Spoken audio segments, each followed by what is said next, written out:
Anyway, it continued for 2 years, and I was very lucky. Finally, I got through the kind of labyrinths of government and finally got my proposal approved, and we got ourselves a bank, and we created this bank called Grameen Bank. Grameen means village, so we wanted to call it a village bank, so that became a village bank. So we kept on expanding and expanding.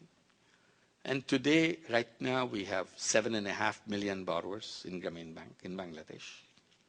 97% of them are women. And the bank gives tiny loans to the poor people for income-generating activity.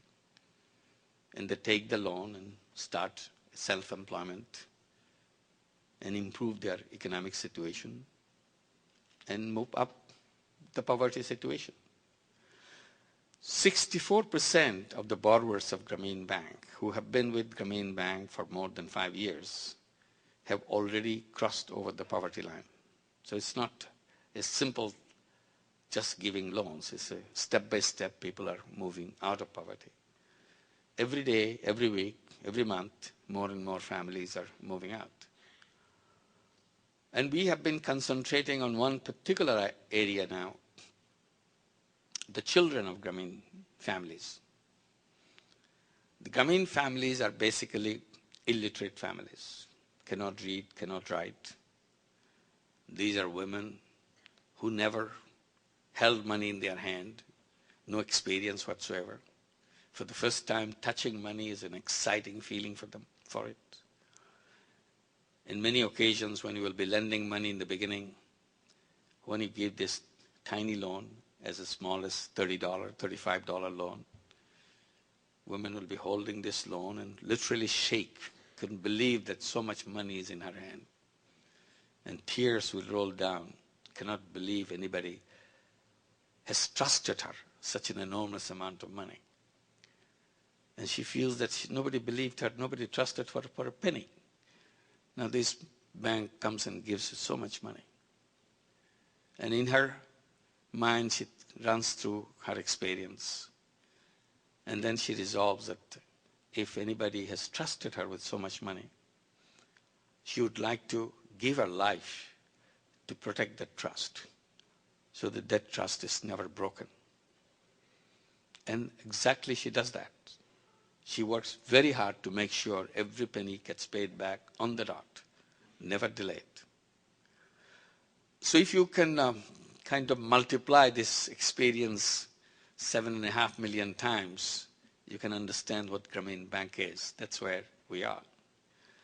So one of the things we are trying to encourage them is to send their children to school, because we thought this is one way to make a change in the family. Because education or literacy never entered this family in the history of generations. So at least this will be a new beginning. And they understood the importance of education, so they joined with us and make sure the children are in school. So very quickly we achieved that goal, 100% children of Grameen families being in school. Then we saw that many of these children not only went to school, they are at the top of the classes. That excited us, that for the first time, coming from the poorest families, illiterate families, going into school and being on the top of the class. We got so excited, we thought this needs to be celebrated. Somehow we have to recognize this. So one way we thought we can do that, we introduced scholarships. So anybody who has the top performers in the family, we give the child a scholarship. Right now we give more than 30,000 scholarships throughout Grameen Bank. It's a standard annual feature. We celebrate, we kind of give them flowers, and the whole village comes together. He got a scholarship. And every other child gets excited. What did he do? What did she do? So that way, that encourages other students to follow the suit. Then later we found something else. Not only they went to school, and some of them coming to the top of the class, now this time we see some of them are in higher education. They're in medical schools, engineering schools, in universities. That was a very pleasant surprise for us because we didn't expect that this flow to go all the way there. Then we again sat down and discussed what do we do now. So one thing we came up with is introduce education loan. So ever since we are giving education loans because when you enter the higher level, it becomes expensive. Most of the families cannot afford to keep the students at that level. So they drop out and quit education and do something else, start vending things or little shops and something. So we said, no way. If you are capable, if you want to go into higher education, entire financing will be done by Grameen Bank. So we do that. Right now we have over 18,000 students in medical schools, engineering schools, universities. And it amazes us to see that. It's a completely different group of people coming there. You meet them, you see there's no difference between these kids or the kids in any university anywhere in the world. But they're coming from the poorest families for the first time, first generation people going into universities and medical schools and so on. 2 of them already finished their PhDs. We celebrated that. They finished their PhDs. And many doctors now are practicing, some of them now university teachers in many different departments.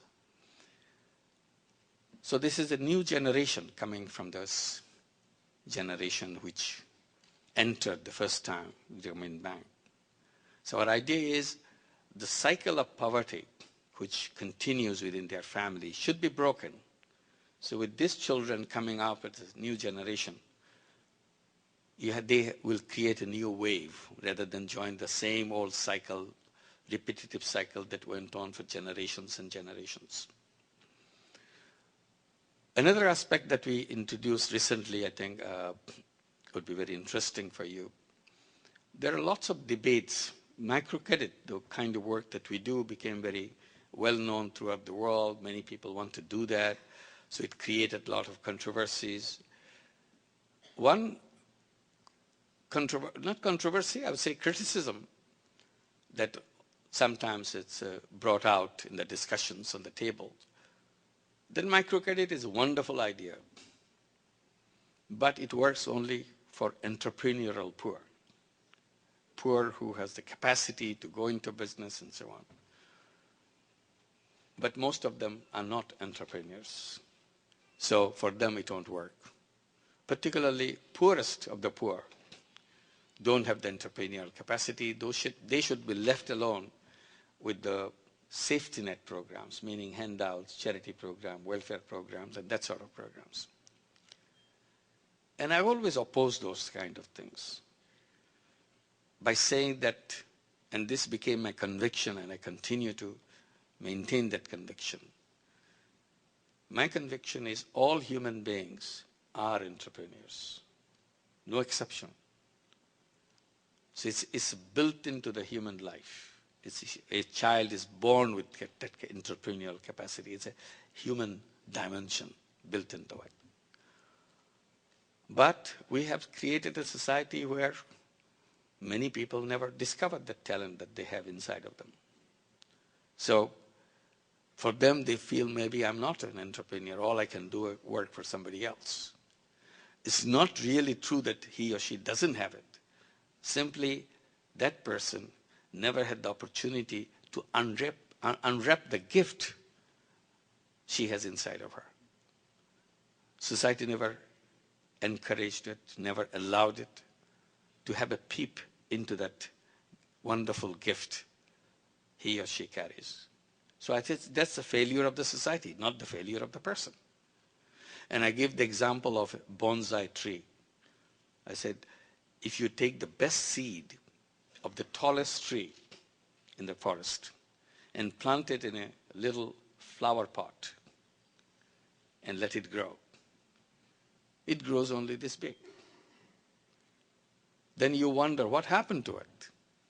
We poured our heart out to make it grow, but it doesn't grow. It just becomes this big and looks exactly like the tree that we saw in the forest, but only it's a tiny, tiny one.